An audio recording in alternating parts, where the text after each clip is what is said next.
Today is Friday, August 9th. We started at 8:45 p.m.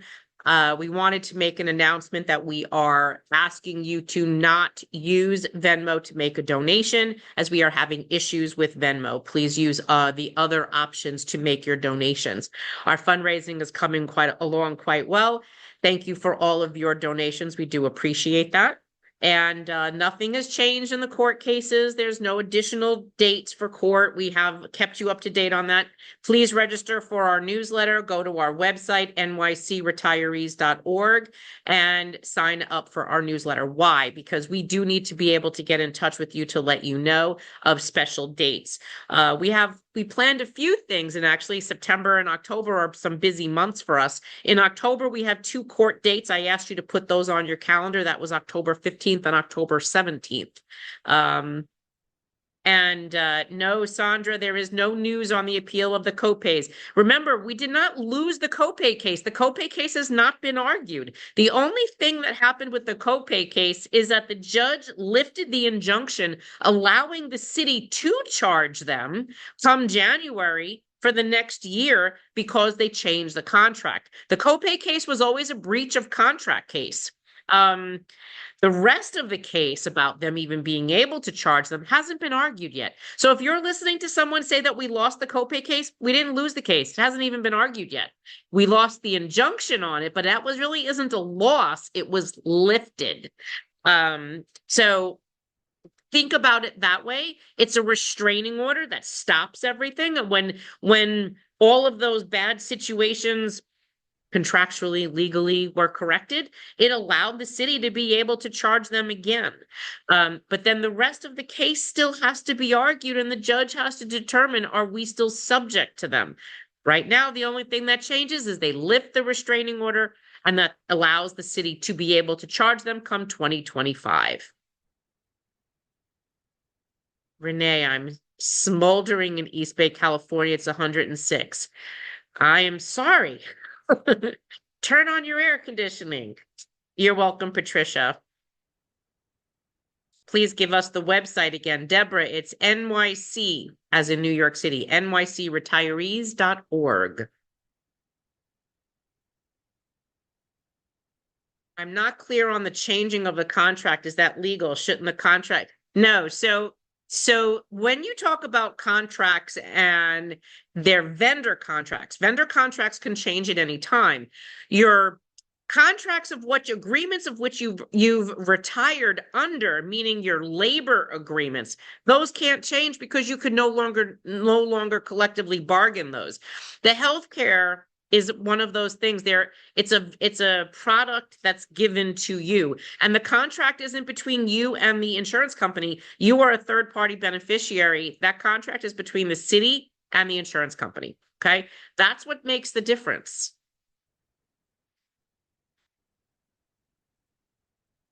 $150 million to build a floating pool. There's money for that, but not for. I understand the whole floating pool concept. Like, we're New York, we're surrounded by water. That's a whole nother conversation. Are you going to appeal the copay in 2025? George, we haven't lost the copay case yet. It hasn't even been argued. Do we know what the city is doing with open enrollment? No, we do not, Karen. That has not been reported on. Marie, looking forward to marching with you on September 7th as a retiree in Shane. Well, thank you, Marie. So we are in the process of planning marching in the parade. It'll be really exciting. This will be the first time we're actually going as a group with our own float. And we're in partnership with the float with a really awesome union. So I am looking forward to that. And I'm not going to tell you till we get there and you see it. So anyway, Janet, don't the vendor contracts have to abide by the labor contracts? It's not a labor contract. It is a vendor contract. And again, you're a third-party beneficiary. The contract isn't between you and the vendor. The contract is between the city and the insurance company. And we always knew this. We've always said this, even in the beginning. You might not have understood what we were saying, but we always said it is a breach of contract. And if they fix the contract, then they could impose that. Okay. It's not really perceived as a loss yet. We did not argue. The case has not been argued. I can't say this enough to you. Is the mayor in the parade? I mean, he could be if he wanted to. Give him a leaflet and a piece of my mind. You can do that. Do we know whether the MLC has been able to use up their per capita fees for each union because they owe such big money to the consultants?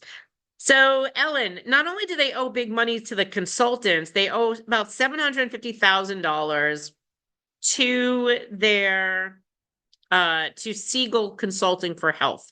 They also pay a lot of money to Alan Klinger, and the attorney for the MLC, who also sits as the union chair and the one that keeps fighting us with Harry Nespoli. But do I know that they've run out of money? Remember too, and I need to get my video out on this, might work on that tomorrow.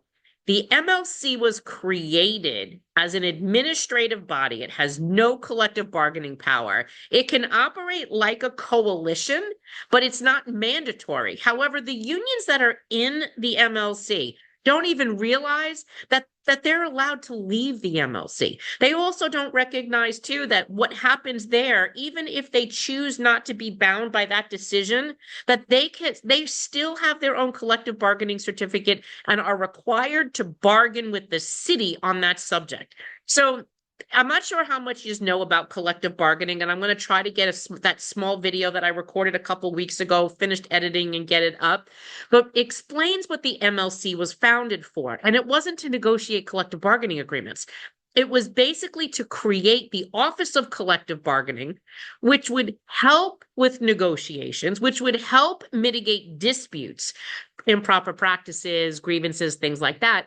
But the MLC's job was to appoint the 3 neutrals on the Board of Collective Bargaining, which is supposed to mitigate these issues as well as certify unions in the city of New York and pay half their salary. So in that, you have 3 neutrals. You have 2 city representatives and 2 labor representatives. Now, they're not doing their job because they're missing 2 neutrals. The city has their representatives, which is Proskauer Rose, which is a law firm, white shoe law firm that's very anti-labor. Now, the only labor person, the labor seat, is Mr. Charles Mordler. Mordler's got to be in his 80s. And he also came from Strzok and Strzok, the same law firm as Alan Klinger. And he also represented the UFT and AFT, and I think at one point he might have even represented the PBA. But his connections are to the UFT, one of the largest unions in the MLC, and of course the connection to Strzok. Like, this is not a labor chair because his allegiance or alliance could be towards the UFT. It is frustrating to listen to this. And there's supposed to be 2 seats and an alternate, so you really need 3 people. Mr. Pepper stepped down several weeks ago, leaving just Mr. Mordler. The MLC isn't even doing its job, which is primarily to staff and pay to staff the labor 2 labor seats, or 3 because you need 2 and an alternate, and the 3 neutrals, and then pay for half the salaries of the neutrals. It's not even happening. They're not even doing that, and that was their main function to be created by statute. 12-303, I believe, or 301 was the first statute that created the Municipal Labor Committee, and I think it goes to like 313 or 326. I forget the numbers, but they'll be in the video. Marcia, regarding copays, do many other Medigap policies have copays? Some of them do. If so, do they typically have out-of-pocket maximums? Some of them do.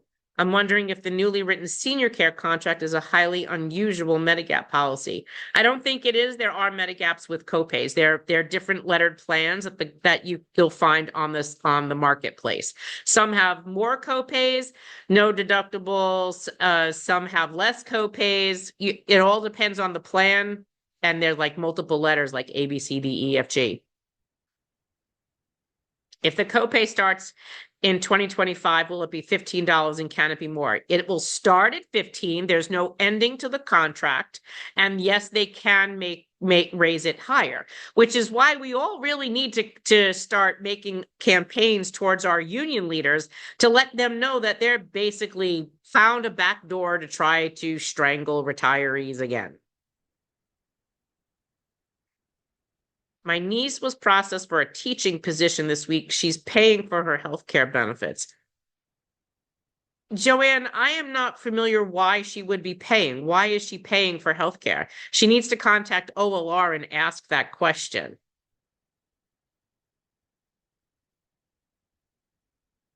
And that would be an interesting complaint because if she is an employee and her health care is still under the HIP HMO, it should be covered. There's been discussions that between the city and Aetna that says each day is delayed, the vendor gets paid. Thomas, I'd have to go back and you'd have to send me exactly what frame what you're talking about.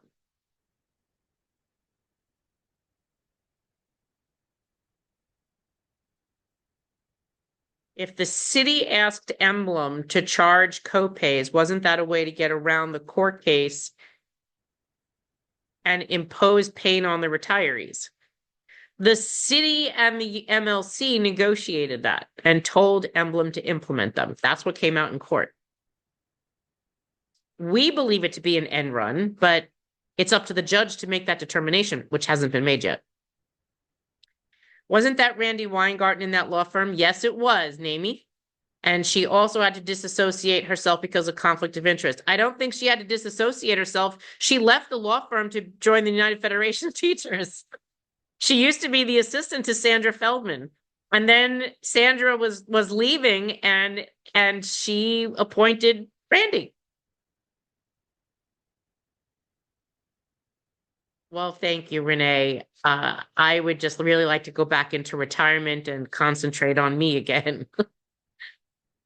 Who is the oversight for the MLC? There is none, David. Isn't that a bigger issue that if the copay is charged first, what remains covered by senior care, there won't be anything for senior care to cover? And yes, that is an issue. And that is why they changed the contract. I don't want to be mayor. There'd be a whole bunch more crazy people I have to worry about. And the contract they negotiated was filled with givebacks. And you know, Nemi, not everyone realizes exactly that. They don't realize that 2014 contract was horrible, especially even in the time frame to pay back the retro pay went from like 14 to 21. And he still had to like threaten them with litigation to get that paid. Barry, there's no decision on whether to appeal that copay case yet. One of the lawyers is on vacation and part of my board is not here either. So I have to wait for everyone to be together, which I need another week. Next week hopefully that should happen.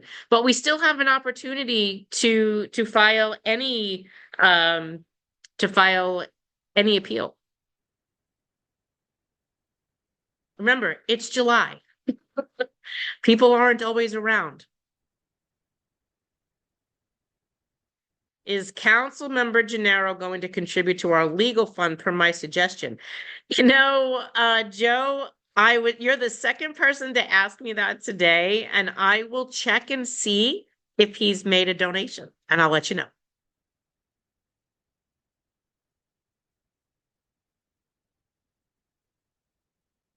Oh yeah, it is August, Marie. Okay, so it's August. It's August 9th, you're right. So yeah, people are on vacation. It's right before you guys are going back to school and everybody taking a week off, except us. I don't think I've had a vacation in years. Tommy, Speaker Adrian Adams' hypocrisy. New York in care of our city, including those on Rikers. I haven't seen that article, but I'll go and look at it. Yes, John, I've been reminded it's August. I still can't believe we're in August, but yes, we're in August. So our attorney and two of our members are on vacation, so I've got to wait. But it's not going to make a difference because you still have plenty of opportunity to be able to appeal. And this is just the injunction. It appears city council members are saying they can't do anything for us, i.e. a bill, so not to be forced into MA and go. Well, Gerald, are you just repeating Councilman Gennaro? And remind him he's 67 years old and he's Medicare eligible. If he's retiring, he's like the hair club for men.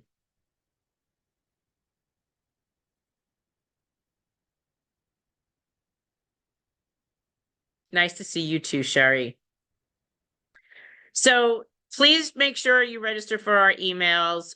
Look at the calendar that we said, because there's lots of dates in there. We have September 7th is the parade. The 30th is a major rally we're holding with a lot of organizations, national groups that have some different ideologies and many similar ideologies, but we're coming together on this one thing where we all agree on. And that's the 30th. And then we have court on the 15th and the 17th. The 15th, we will eventually put up a bus list. We will have one bus leaving Manhattan, going to Albany for a 2:00 hearing and coming back.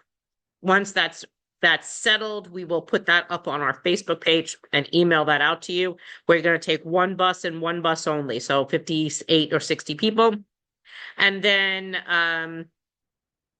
the 17th is in Manhattan. Isn't it possibly an issue that it's a New York judge and a New York contract? No, that's not an issue. Would it be better to be heard? No. Court cases have to be filed in the jurisdiction. That is the proper venue. Ellen, those of you who have recently joined us and stated that you're going to retire soon, please talk to your colleagues as an active and let them know that this will happen to their healthcare in retirement unless they join us in our fight. And that's a really good point. If you're an active worker hearing this message, this is your healthcare and this should be your fight. Why? Because your unions aren't fighting for you on this. They've been largely silent on this issue because many of their unions that are in the MLC didn't realize what was going on, and we're finding that there's not an appetite for them to walk that back. Michael Mulgrew did because he basically got his rear end handed to him by 2 chapters unseating his caucus in election. But they're the unicorn. Not many unions, and I could only count them, I think 2 or 3, that allow their retirees to vote in the election for their officers. So do the active members pay copays? Yes, they do, and they pay more than we do, or more than we would. Love you to pieces, Marianne. I love you too, Dottie. So I don't really have anything else to add. That was basically our rundown for today. I just wanted to touch base with you guys, let you know that everything is still status quo. John says, I'm an active who's retiring at the end of the year. Marianne is well known and extremely popular with city agencies. So really, they're listening, John? Like other city agencies, active workers are listening to us? That is freaking awesome.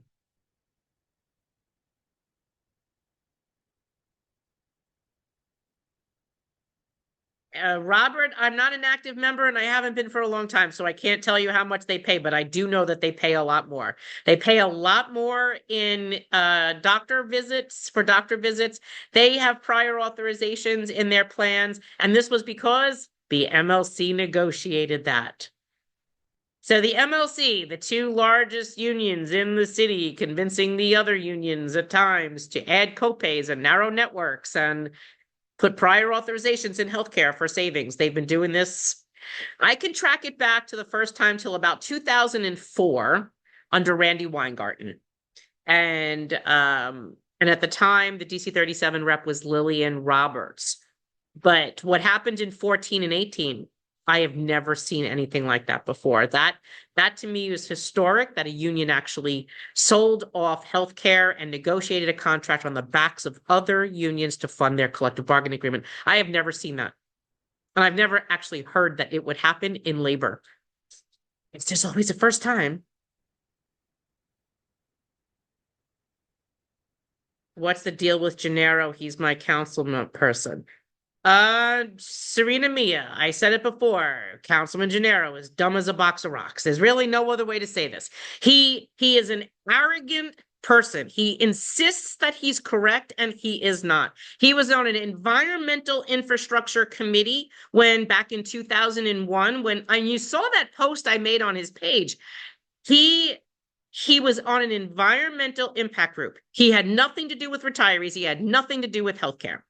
And in that 2001 event where the council speaker actually worked to pass the last amendment to 12-126, which allowed for Medicare B reimbursement to keep up to whatever the premium was on Medicare, he had nothing to do with it.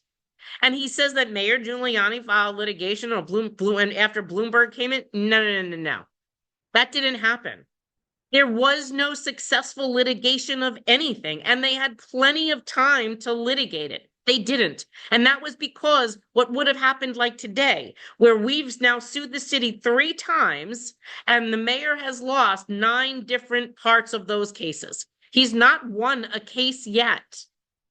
So this is probably why city council, the corporation council, I'm sorry, the council to the council, the council to the city realized that their argument was BS. But this is what he wants to postulate on, and he's wrong.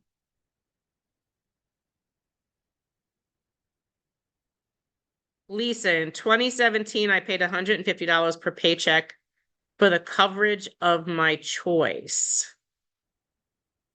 Lisa, without knowing what plan you were in, I can't really say why you would have paid $150 a paycheck.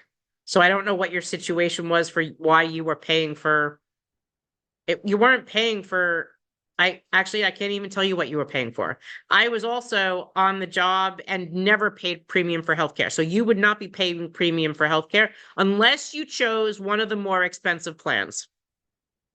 I would also note that under Reagan, Social Security benefits were taxed for the first time, just saying, yeah? Gerald doesn't want to do anything in the city council for us, tells us to go to court. That's because they're deflecting. He's arrogant. He's the worst. He is.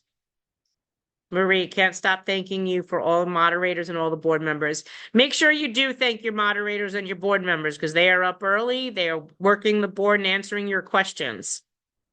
And we do definitely appreciate them.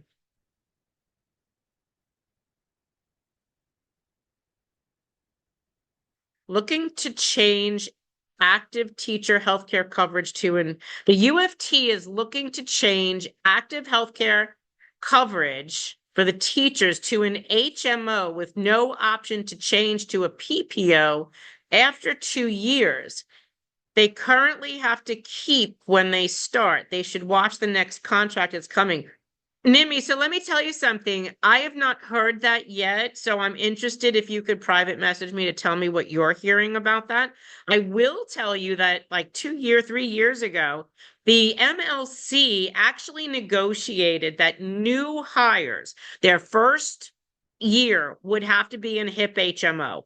And then they extended it to 18 months. Now think about that for a second. You're a new hire, you're young, you're probably not using your healthcare. Most didn't even know it. They made a statistic that said like 96% of the people that were hired and were put into the HIP HMO stayed in the HMO. So they must have liked it. No, maybe they're young and healthy and they didn't need to use their healthcare and they don't know the freaking difference. But that's another story. But then they said, well, since they're 12 months and they didn't opt out, let's just leave them in there and see if they choose to leave. Every time they did that, every year that they did that and they didn't bump people out and they made that the default plan, there was a savings associated to it that they reaped. So if that's what you're talking about, that them instituting is new hires, then the MLC could potentially be negotiating that. I have not heard that. So I'm interested to hear where you heard that. Marcia, so they're diminishing us from, say, a Medigap N policy to a Medigap A or something that's lawful. What does the state regulatory agency, the New York State Department of Financial Services, approve? So that contract's already been approved by DFS. I don't remember which plan I had, but it was one of the better ones, not the free GHI. Yep, I would totally agree with you. And at one point, I remember I was having some health issues and I actually had to pay a little bit for one of those healthcare plans. And I don't remember which one it was, but I was in the same boat because it was the only plan that the city offered that the doctor that I needed to see took.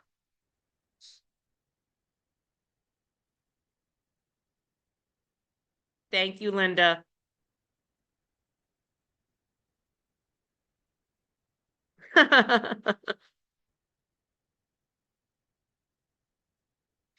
Miyashi Mingo, I'm an active and I have HIP Emblem Healthcare. At the end of the year, they started talking about changing people to Medicare Advantage. They started charging $10 copay, $100 blood test, $150 specialist unless I use an Advantage Care doctor. So I'm wondering if what exact plan that you are on. If you're active, you would not be on Medicare Advantage. That is only for someone who's 65 years old and not working or under 65 and on disability. So if you are on HIP, you're probably on HIP HMO or you're in some other plan. You would not even be on the HIP VIP if you're active because that is still a Medicare Advantage plan and you can't be on Medicare while actively working.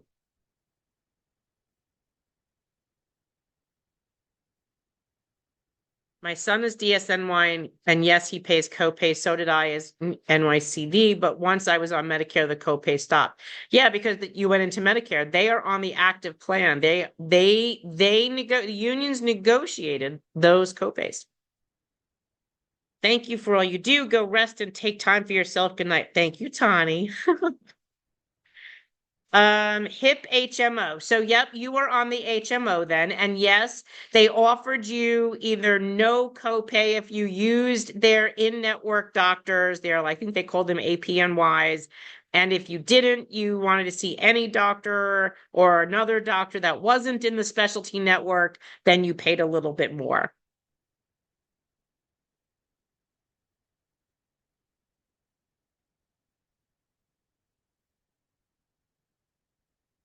So, all right, guys, that's what I got.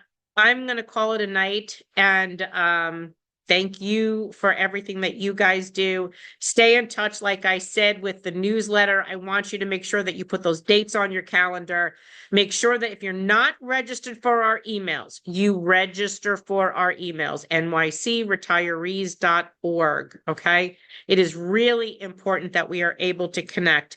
One of the things that we're going to start doing is start sending emails in the very near future to when some of these bills are coming back that we have is to start targeting your electeds. And instead of broadcasting an email out to all of you, is to specifically target you by district. And that way you're only getting the information that pertains when we do this kind of campaign specifically to you, okay? So I want to make sure that you understand that the importance of this and why, that we have a large group and we want to be able to leverage this organization to be the most powerful that we can. How does your brain retain so much info? Well, I usually say I'm like the Cliff Clavin of healthcare bullshit, but have a good night, Diane. You're welcome, Marcia. Good night, Cindy. Good night, Beverly. Good night, Toby. Yes, Janet, I'll make the font darker. I can never make you guys happy. It's either too dark, too light, too big, too small. I'm never going to make all of you happy. So just appreciate what you get. Yeah, you should see some of the emails. The font's too big. The font's too small. The font's too black. The font's not black enough.